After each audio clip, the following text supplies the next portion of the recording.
मैदान में आप सब प्रदेश के अलग अलग कोनों से आए हुए कांग्रेस पार्टी के मजबूत जाबाज कार्यकर्तागण, साथियों, मैं एक बार पुनः खड़गे जी का और वेणुगोपाल जी का जयपुर शहर में इस मैदान में बहुत स्वागत करता हूं और धन्यवाद देना चाहता हूं कि आज जिस मुद्दे को लेकर ये सभा रखी गई है, ये मुद्दा सिर्फ राजस्थान का या सिर्फ कांग्रेस का नहीं है, ये मुद्दा पूरे मुल्क का है।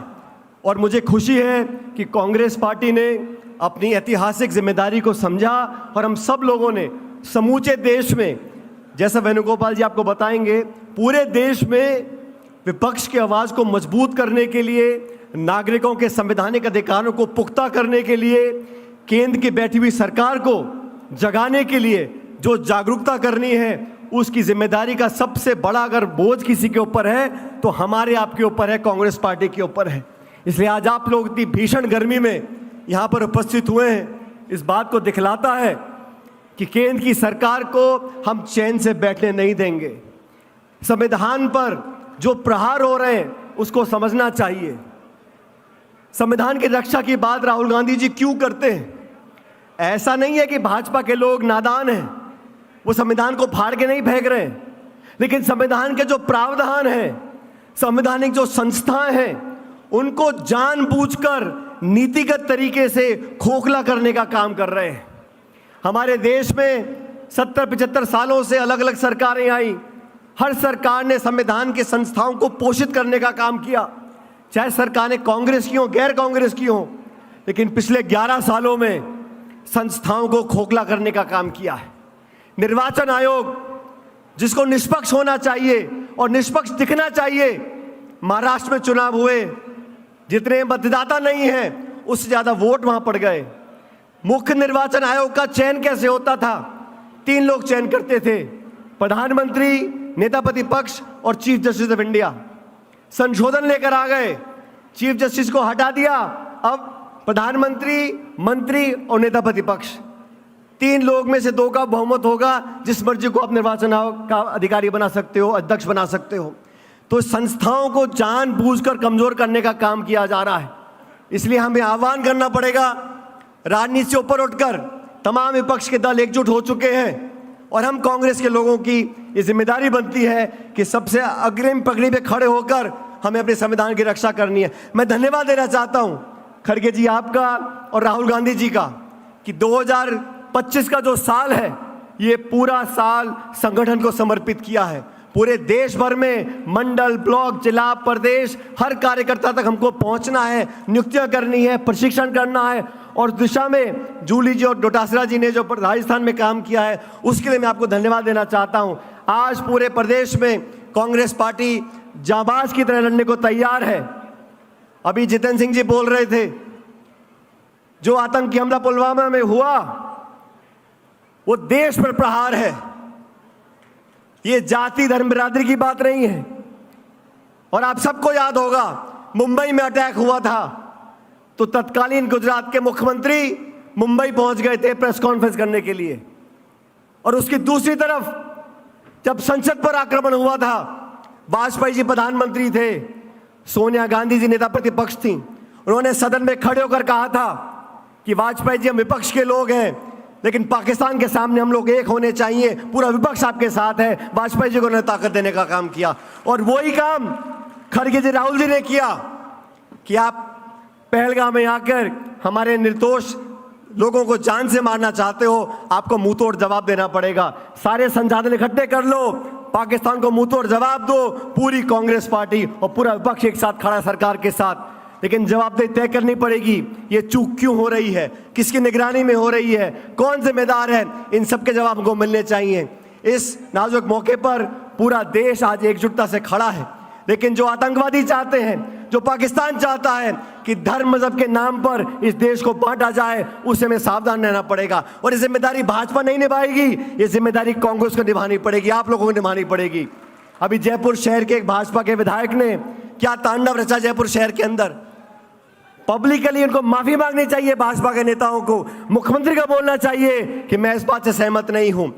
अलग अलग नेता अलग अलग बातें बोलते हैं। आज इस मंच पर खड़गे जी, वेणुगोपाल जी आए, आपको संदेश देंगे। मैं तो उतना ही कहना चाहता हूं कि कांग्रेस का कार्यकर्ता एकजुटता से अगर संघर्ष करेगा तो 3.5 साल के बाद यहां पर कांग्रेस की सरकार बनेगी और 36 कौमों को लेकर आगे बढ़ने का काम हम लोग करेंगे। आप सब यहां पर आए, मुझे बोलने का मौका दिया, और एक बार पुनः खड़गे जी आपका, वेणुगोपाल जी, मैं पुनः स्वागत करते हुए अपनी बात को समाप्त करता हूं। बहुत बहुत शुक्रिया। राम राम साहब। धन्यवाद सचिन पायलट साहब।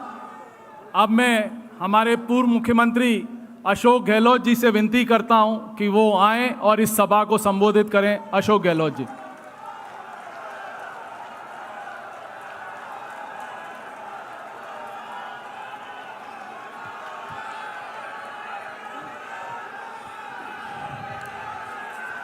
परम श्रद्धेय खड़गे साहब, वेणुगोपाल जी, रंधावा साहब, डोटासरा जी, जूली साहब, जितेंद्र सिंह जी, सचिन पायलट जी, अलका लांबा जी, डॉक्टर सीपी जोशी जी, मकवाना जी, चिरंजीव राव साहब, सुश्री पूनम पासवान, नीति दूसरा जी, उपस्थित तमाम हमारे सांसदगण, विधायकगण और तमाम जो भी हमारे नेता बैठे हैं, पीसीसी पदाधिकारी, डीसीसी, ब्लॉक, मंडल, भाई और बहनों, नौजवान साथियों, अभी खड़गे साहब के साथ हम आ रहे थे तो रास्ते में काफिला चल रहा था। जो उत्साह था आप लोगों के अंदर भयंकर गर्मी के बावजूद भी, मुझे याद आ गई इंदिरा गांधी जी का ज़माना, जब कांग्रेस आई बनी थी 1 जनवरी 78 को। तो सबसे पहले हिंदुस्तान में इंदिरा जी कहीं गई तो आई, जयपुर आई, और इसी मैदान में आई जहाँ खड़गे साहब आज पधारे हैं। यही उन्होंने आह्वान किया देश को, और हम सबको जेल भरो अभियान में गए थे, उन सबको सर्टिफिकेट बांटे गए। ये वो स्थान है जहाँ आज खड़गे साहब पधारे हैं। मैं अपनी ओर से, आप सबकी ओर से और राजस्थान प्रदेश वासियों की ओर से खड़गे साहब का हार्दिक स्वागत करता हूँ। खड़गे साहब का राजनीतिक जीवन बहुत लंबा है। 13 बार वो सांसद रहे हैं, एमएलए हैं, मंत्री रहे हैं, आज राष्ट्रीय अध्यक्ष हैं।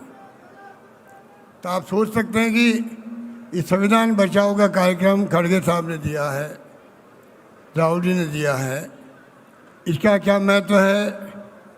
अभी मेरे पूर्व वक्ता ने आपको बताया। हम लोग लंबे समय से, जब से राहुल गांधी जी ने संविधान हाथ में लिया है, तब से सुनते आ रहे हैं पार्लियामेंट के अंदर कि पार्लियामेंट के बाहर किस प्रकार से संविधान की धज्जियां उड़ रही है। कांग्रेस की भूमि, पृष्ठभूमि शानदार है, त्याग का, कुर्बानी का, बलिदान का इतिहास है।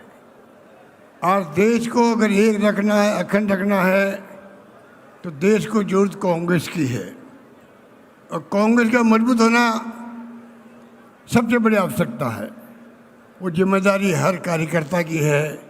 और कांग्रेस पार्टी एकमात्र पार्टी देश में है, तमाम देश के लाखों गांवों के अंदर हर घर में उसकी चौकी हैं। मुझे खुशी है कि वो पार्टी जिसके हम सिपाही हैं, उन जिम्मेदारी है कि जो कुछ तमाशा हो रहा देश के अंदर, संविधान की धज्जियां उड़ रही है, जुडिशरी हो, चाहे इलेक्शन कमीशन हो, ईडी हो, इनकम टैक्स, सीबीआई हो, सब पे दबाव है। आप सोच सकते हो कि जो लोकतंत्र की संस्थाएं हैं वो दबाव में होगी, चुनाव निष्पक्ष कैसे होंगे, इलेक्शन कमीशन दबाव में होगा तो बहुत खतरनाक खेल चल रहा है देश के अंदर। देश किस दिशा में जा रहा है कोई नहीं जानता, किस दिशा में जाएगा कोई नहीं जानता है। इसलिए आवश्यक है प्रत्येक कार्यकर्ता राहुल गांधी की, खड़गे साहब की भावना को समझे। अभी खड़गे साहब अपनी बात कहेंगे, इसलिए ज़्यादा मैं बोलने की जरूरत नहीं है। आप सब समझदार हैं। उस वक्त में भी 78 में भी सबसे ज़्यादा उत्साह दिखाया था देश के अंदर तो इंदिरा जी के प्रति रास्ता नहीं दिखाया था। और लंबा इतिहास है, हम लोग भी उसमें कार्यकर्ता थे, एनएसयू में थे। तब से आज तक जो मुसीबत में साथ दिया कांग्रेस का, उसको इंदिरा गांधी हो, राजीव गांधी हो, सोनिया गांधी हो या राहुल गांधी हो, उनको नहीं बोला जिन्होंने साथ दिया था मुसीबत के अंदर। असली परीक्षा कार्यकर्ताओं की अभी है, मुसीबत में है। जब देश मुश्किल में हो, चुनौती देश के सामने हो, कांग्रेस को मजबूत करना सबसे बड़ा आवश्यकता है। मुझे खुशी है कि दोता शाह जी ने और जूली जी ने सबने मिलके जो मंडल बनाए राजस्थान के अंदर, बूथ कमेटी बना रहे हैं। आप सब यहाँ पर आए हो, एक संकल्प लेके जाएं किस प्रकार से आपको घर घर तक पहुँचना है। राहुल गांधी के खड़गे साहब को संदेश को लेकर के किस प्रकार संविधान की धज्जियाँ उड़ रही है। और तो और सोनिया गांधी, राहुल गांधी, चालान पेश कर दिया ईडी ने। आप सोच सकते हो, जिस परिवार का कोई व्यक्ति पिछले 35 साल से कोई पद पे नहीं है। अगर राहुल गांधी चाहते 2009 के अंदर प्रधानमंत्री बन सकते थे। वो मनमोहन सिंह जी ने कहा बनने के लिए, मंत्री बनने के लिए नहीं बने। जिस परिवार का कोई व्यक्ति 35 साल से पद पे नहीं आ रहा है, सोनिया गांधी जी ने सुपुर्द कर दिया मनमोहन सिंह जी को, खुद प्रधानमंत्री नहीं बनी।